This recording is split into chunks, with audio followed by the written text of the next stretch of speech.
You're listening to the Marketing Funnel Show, episode number 27. Have you ever heard someone drop a cool money-making idea in a Facebook group, on a Facebook Live, in a webinar, on YouTube, somewhere like that, then try it out only to have it backfire in your own business? Why does it work so well for one business but not for yours? We're diving into one listener's question today. Welcome to the Marketing Funnel Show. I'm your host, Michelle Evans, and this is the podcast for coaches, experts, and online business owners to learn how to go from simply surviving to sold out using the power of marketing funnels. All right, let's jump into today's show.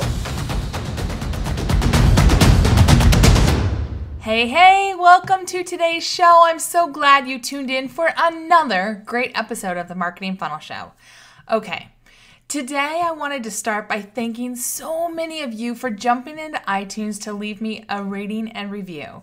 You know that's how iTunes decides which shows to make viewable and which shows to hide away in the dungeon of doom, right? So a big shout out to all of you who've taken a few minutes to jump in to iTunes and, do just that. I wanted to take a minute and read just a few of the reviews before we jumped into today's show. So Virtual Chaos said, listening to you talk about and give advice on funnels and online business marketing feels like I'm having coffee with my business besties. I appreciate your honesty about your ups and downs. Your down-to-earth nature makes us feel like we're not alone in our entrepreneurial journey. Your marketing funnel expertise helps guide us to take the leap without falling on our faces over and over. Looking forward to listening to more episodes. Thank you so much. Mentally Strong said, love the content that Michelle provides. Incredibly helpful for entrepreneurs. I just subscribed and can't wait to listen to the next one. Awesome. And Angela Brown Ober says, this is such a great question. I too have binged chocolate in my yoga pants. How to get more business. Yay, Angela. I'm so glad I'm not alone. She goes on to say, your entertaining storytelling style will make this series a hit. High five. Thank you so much, everyone. I appreciate all of you for taking the time to leave a rating and review. And if you haven't had the chance to do it yet, it just takes a couple minutes and it helps tremendously. And I'll try to be a lot better about shout outs in future shows. All right, let's jump on into today's topic because we're talking all about making that quick and easy sounding money and why it may not work for your business unless you've got a few key things in place. All right, so today today's show, I should say, not today, but earlier this month, I got a question from a listener named Monica, and she said, hey, Michelle, I listened to a different podcast recently about making some quick money with a really simple offer. I put together a quick offer based on what the speaker on that podcast said, and he said that it was a sure thing. So I put that offer out on social media, and I sent it to my list of over 2,300 people. I had 17 people sign up for my offer, which was okay because I made just over $5,083. But then I saw that it came at a really big cost. Over 15% or more than 350 people unsubscribed from my email list. And I paid a lot of money in Facebook ads, plus it took me a lot of time to attract all those names to my email list. That got me to wondering, was it really worth losing that many people on my list? What did I do wrong? I followed exactly what the guy on the podcast said, and I sent a series of 5 emails for this sure thing offer. Side note, I'm not doing a lot of nurturing of my email list right now. I haven't started any weekly newsletter or anything like that, so I'm not sending out much free content to my email list, but I do offer a lot of free stuff in my Facebook group. Can you help me understand? Is having that many unsubscribes typical? What do you see when you're selling to people? Thanks so much. Okay. First, I want to congratulate Monica on making over $5,000 in sales. That is awesome, and we should always feel good when someone trusts us enough to buy from us. So kudos to Monica for that. Second, thank you so much for sharing this story because it's a great conversation for us to have about two different styles of marketing. So there's the churn and burn marketing style versus the create a community marketing funnel approach. And you're going to find people in both camps talking about successes, and you need to know where I stand and why. You should also know that if you ask the same question of the guy that you heard on the podcast, you're going to get a really different answer. So you, as a listener and a business owner and an entrepreneur, you are going to need to listen to what I say and see if it lands with you and your approach to business or not. Because there isn't a hard and fast right or wrong here. It's really about what makes sense for you and your style. But all of us, we all need to be intentional with the approach and the style we want to take with our business and with our marketing and how we cultivate our communities. And you should know straight out of the gate that I do not like the churn and burn style of marketing, which is what this podcast guest was talking about.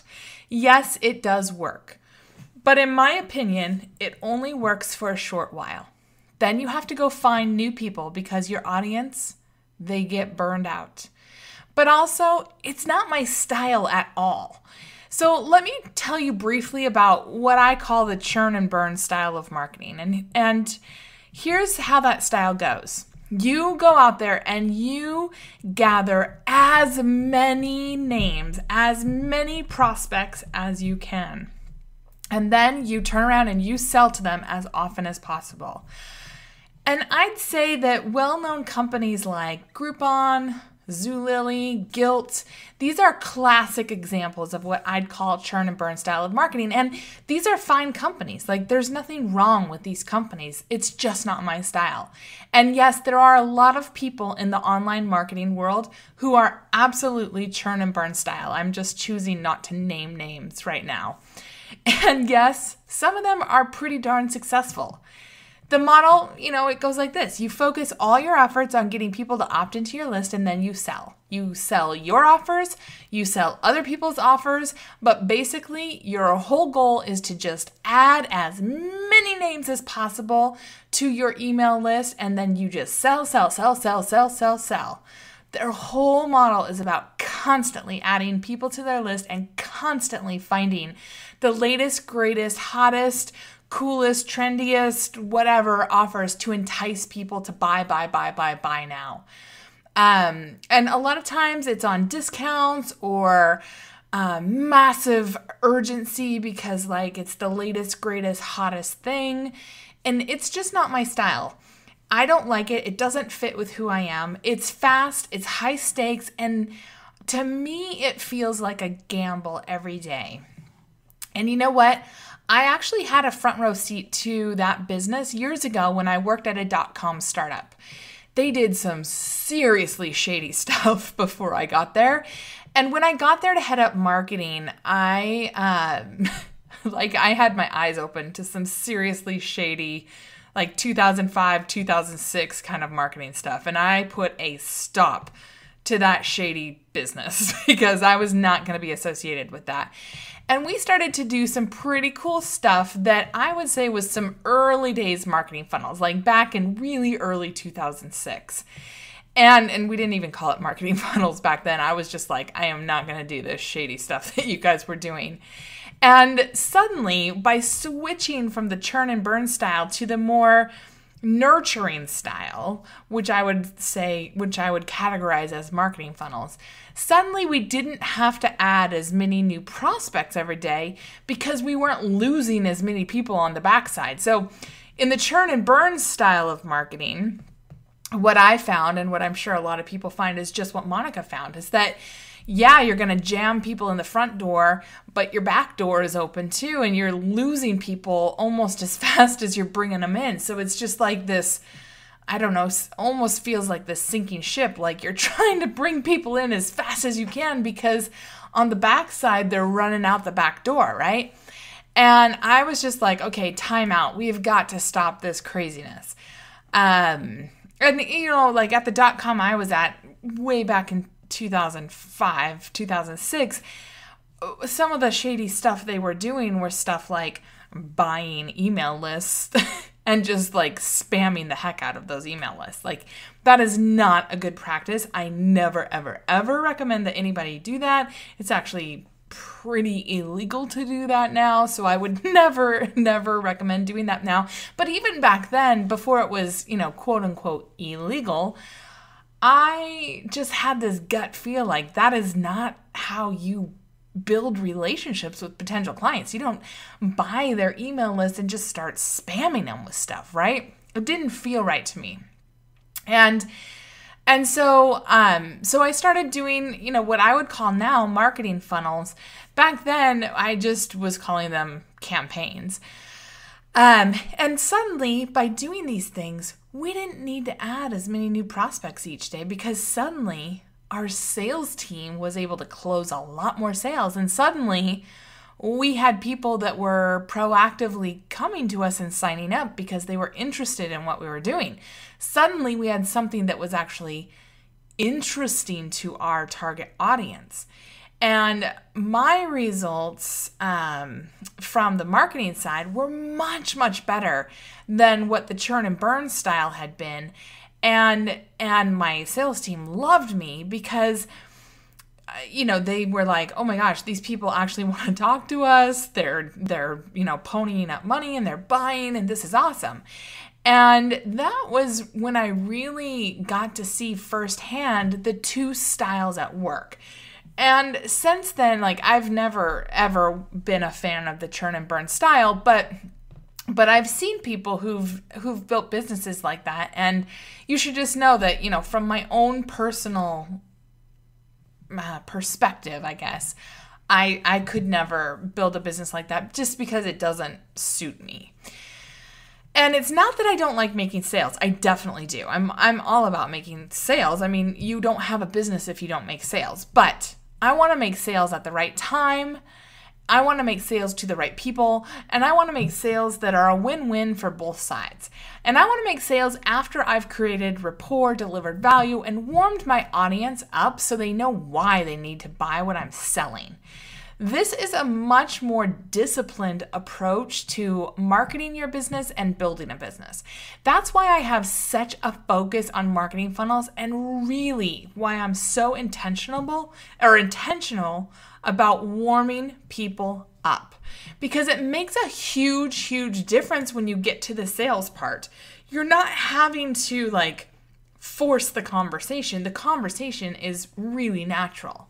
So let me break down 3 things that went wrong for your email audience with this offer, and something that I'd recommend instead in your case. And Monica, this is not a diss on you, because I've done it in the past too. I mean, I think probably everybody has. We hear something really cool and we think, "Ooh, I could totally try that in my business," without understanding, all the things that go into it. And I think sometimes it's easy for us to listen to a podcast or a webinar or, read a blog post or whatever and think, yeah, I could totally do that, without thinking about how our business is different from the speaker's business, or maybe even that the speaker may not be giving us the full backstory of everything that they've done to warm up the audience.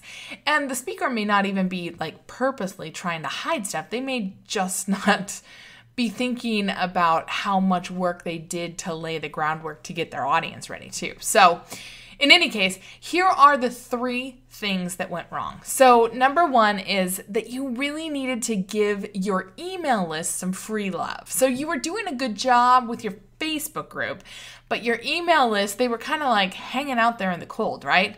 So Monica told me in the email that she wasn't doing much in the way of communicating with her email list, if at all. So she was probably pretty much an inbox stranger to most of them. But Monica said she was creating a lot of good stuff for her Facebook group. So here's what I would have done. I would have taken the posts that were most relevant in her Facebook group and packaged those up into emails and to start sending those out to your email list just to engage them. If you and maybe even just invite them to your Facebook group. And if you had videos from your Facebook group, awesome. Host them on YouTube. Get your peeps to sign up. Get your peeps on your email list warmed up and engaged. Let them see your videos. You know, however you had your content in your Facebook group, get it into the inbox for your email subscribers. Remind them who you are. Get them to know that you send them more than just sales emails. Help them to see you as a leader, as a person who delivers value in addition to has things to sell. And the good news is that Monica had a bunch of content she could pull from. If you don't have content you could pull from, figure out how you could easily create like 3 to 5 emails or videos or audios or something to warm your people up, to start re-engaging them into who you are. It is so critical. And if you missed my series, I think it's podcast numbers 16, 17, 18, and 19, where I go through the Facebook strategy and I talk about how to do warm-up content in episode number 17. Go back to that episode because it is so mission critical to do warm-up content. I can't even tell you. Every time I've seen clients who've come to me afterwards and have said, help me fix my marketing funnel or help me fix my Facebook ads, whenever things are going wrong, it's because they did not do enough warm-up content, or if any. Because people a lot of times just want to skip this. They just want to get straight to the sales, and it just doesn't work, especially now. People need to be warmed up. They need to feel like they can trust you. And this is a big part of creating that trust. All right, so that's number 1. Number 2 is get them to feel all the feels.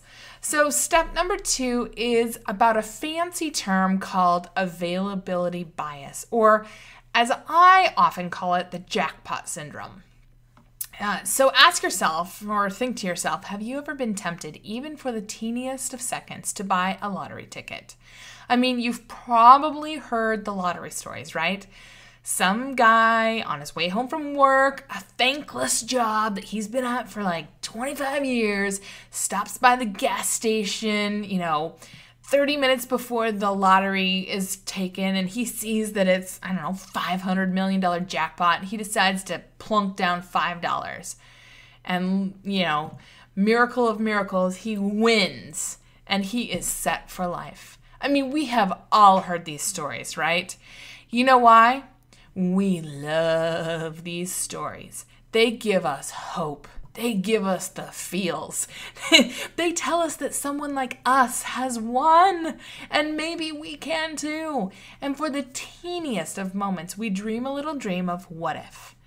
And that hope, that dream, that desire, that emotion, that is what gets us to buy a lottery ticket. Because I gotta be honest with you, my friend, if people really logically understood their chances of winning the lottery, they would never, ever part with even a single dollar to buy a ticket. Yet I challenge you to find someone who has never fantasized about winning the lottery or some jackpot, even for the briefest of moments. I mean, your wildest dreams come suddenly true, right?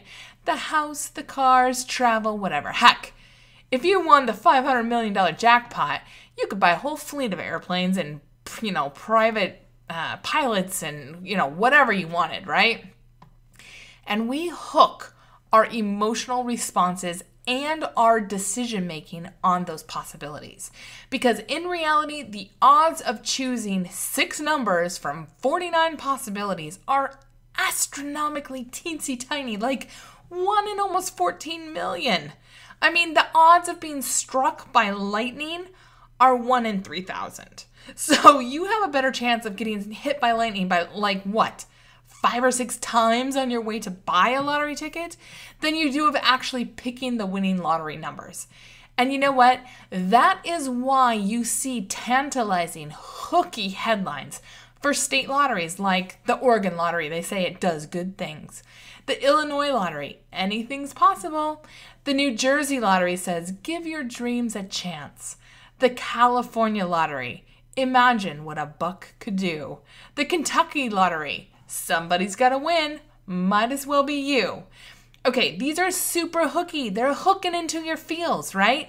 Lottery organizers know that they need to keep the stories, the emotions, the dreams, the possibilities in front of you and I so that we will want to go buy a ticket. So here's the important thing to remember about availability bias and why it matters to your marketing funnel. As humans, we are notorious for misremembering actual facts, like the odds of winning the lottery.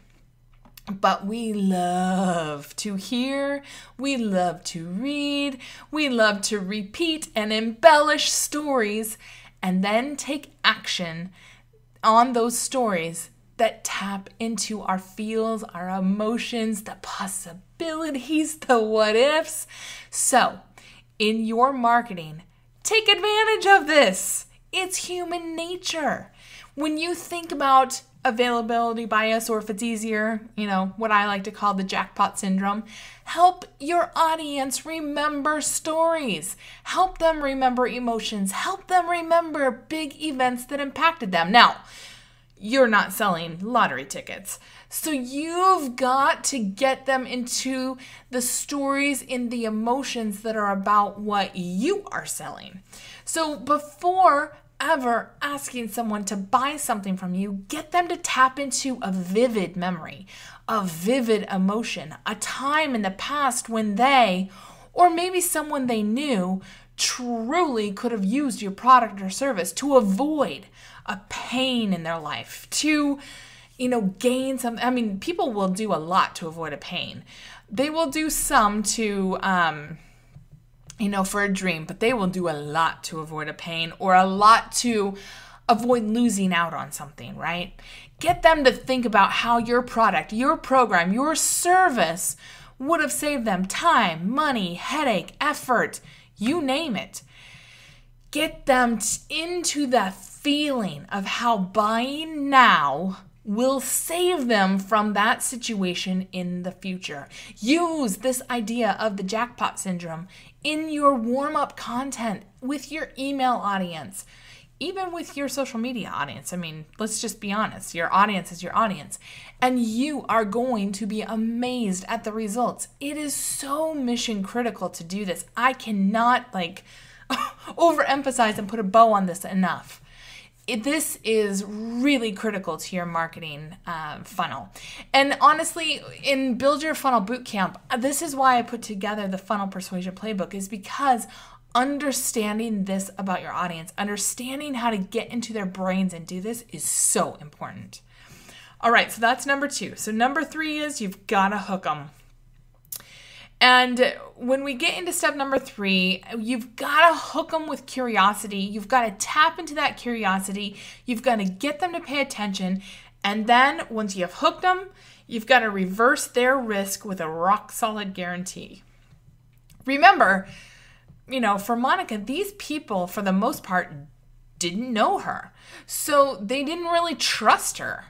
That means that even for a low-cost offer, Monica really needed to make sure that she's got a guarantee that speaks to her audience's fear about buying from her, because she's an unknown to them. And, the same is probably true for you and me. Now, as you're thinking about guarantees for your own offers, I want you to ask yourself 3 big questions. So the 3 questions are this. Number 1, what are the biggest worries that your best clients have about buying a product, program, or service like yours? Number 2, how do you address those worries head on so your best clients feel like buying your offer is less risky than not buying your offer? And number 3, how do you build trust with your audience with a solid guarantee? So there are a few approaches, and your guarantee is going to depend on how you answer those 3 questions I just asked. So let's quickly talk about a couple examples to get your guarantee ideas flowing for your business. So idea number one is, the standard full money back guarantee. You see this guarantee a lot with online programs and products, and basically it's a buy it, try it. If you don't like it, return it. In fact, the money back guarantee is so widely used that for many of us, it's no longer really even a benefit. It's more table stakes. Your buyer will assume that they have this right. If you decide to go with this full money back guarantee, try to figure out how you could put your own little twist on it so the guarantee stands out a bit and helps showcase more than just the standard, seen it before guarantee. The nice thing about this is that it gets the fence sitters to go from, I'll think about it, to, ooh, what do I have to lose? I'm going to try that. Now, idea number two is a satisfaction guarantee, and this is a potential for people who do more creative or time-based kind of work, where you have a lot of resources invested up front in design or creating something for your client. The satisfaction guarantee gives them peace of mind of knowing that if they don't like what you've created, they get another chance to keep working with you to get it right. And I know, like, for web designers, for graphic designers, for writers, sometimes this can really help your clients get past that, I'm not sure if I can trust you with this, especially for bigger projects, right? Idea number three is a free trial. So if you have like a membership program, a product or a service that people can try before they fully commit to buy, you could test out the whole idea of a free trial or maybe a low cost trial, like $1 or something, which could, be a really good bet for moving people who are fence sitters into being a customer. And then idea number four is the Zappos guarantee. So if you've ever purchased shoes or clothing online, it can be a super hit or miss crapshoot. And Zappos knows that too, which is why they have their completely insane guarantee. They have free shipping, free returns, and free 365-day return policy. Now, I will say they're not the cheapest out there. Like, you can find things cheaper than on Zappos, but they make it so easy to buy from them. They've taken all the friction and worry away from buying anything online from their customers. And they've made it so easy to buy it and return it. So if you've got a product that your customers need to get their hands on, to test, to wear, to play with before they, decide that they're totally in love with it and you're selling online, you could think about taking a page out of Zappos' book. They've developed a crazy loyal customer base because of that guarantee. So there are many, many ways to use guarantees to take the risk out of buying your product, program, or service. These are just a few that I shared with you today. Guarantees are great because they show your audience that you believe in your product, program, or service enough to have some skin in the game, and it helps overcome resistance about taking that next step in buying from you and trusting you. So whatever guarantee you craft, make sure it speaks to the fears and reservations your audience has and the ultimate offer that you're, giving, and hopefully in your marketing funnel. You're going to be amazed at the results that a really good, well-crafted guarantee will deliver.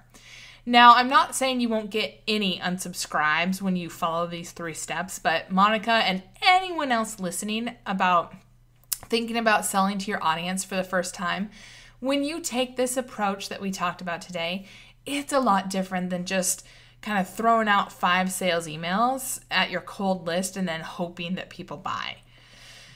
All right. Hopefully this helps you to start thinking about creating a marketing funnel that converts your own audience. As we just talked about, a super simple way to create a one-time offer funnel today.